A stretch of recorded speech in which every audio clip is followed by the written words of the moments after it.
Hey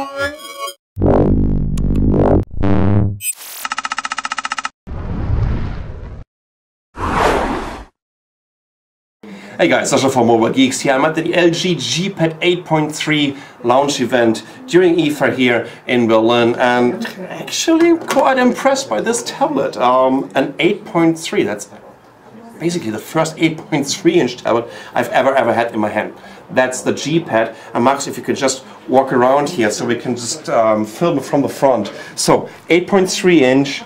This looks to me like an LCD display. That's not a Super AMOLED or anything. Well, maybe I'm completely mistaken right now. But anyways, let's just go forward because I don't have an official spec sheet right now. So it's a 1080p Full HD resolution. You can definitely tell it's a gorgeous display. Also in terms of the viewing angles, when we're looking from all sides of it. And what I like about this, I think this form factor is quite interesting. 8.3, especially when we compare this to its competitors. I have an iPad mini over here that comes with a 7.9-inch display. 1024 by 768 is the resolution, but this is a 4:3, while the LG G-Pad 8.3 sports a 16 by 9 format screen. Plus, on top of it, I also brought the Nexus 7, the second generation of the Nexus 7, which sports a 7-inch display. And as you can tell, geez, that's quite a difference, isn't it? And especially, well, we all know that that LG is building fantastic displays, and they're very advanced in terms of display technologies, and one of the biggest panel manufacturers in the world.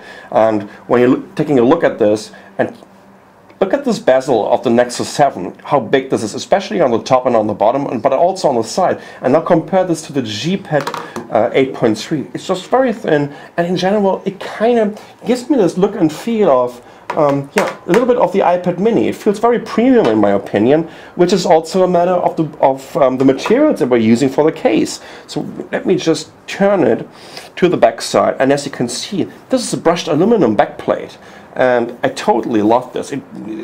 As soon as you're picking it up, it's very light. It's 338 grams. It's only 8.3 millimeters thick. It's definitely thin, therefore. And it sports a 5 megapixel camera on the back, a 2 megapixel camera on the front. On the bottom, we have an infrared port over here because it also comes with Q remote, something that we already know from the LG G2. We have a micro SD card slot over here. We have a jack for your headset. On the right side with the power button, the volume rocker, and there's a micro USB port on the bottom. In general, you know what?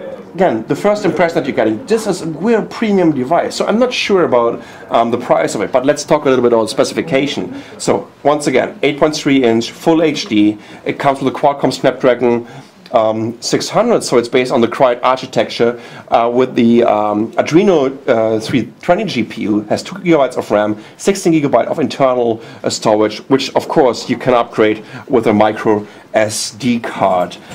In terms of Android, what kind of version is running on here? It's Android Jelly Bean 4.2.2.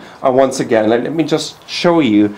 Well, the Nexus 7 is quietly or slightly lighter, but in terms of the build quality, this is completely on a different level in my opinion. This is like a premium 7 to 8-inch category tablet, and I think this is more competitive to the iPad mini, and especially in terms of the weight, in terms of how thin it is, and in terms of what kind of materials they are using. This is very similar, well, except of the fact that the processor is so advanced compared to the iPad mini. We have one of the latest quad-core Snapdragons in here, even though this is only the 600, well, it could be the 800, but the 600 is an amazing SoC, especially compared to the kind of limited. This is also, even though they're calling it an S4 Pro, but this is also a kind of limited 600, while the Apple iPad mini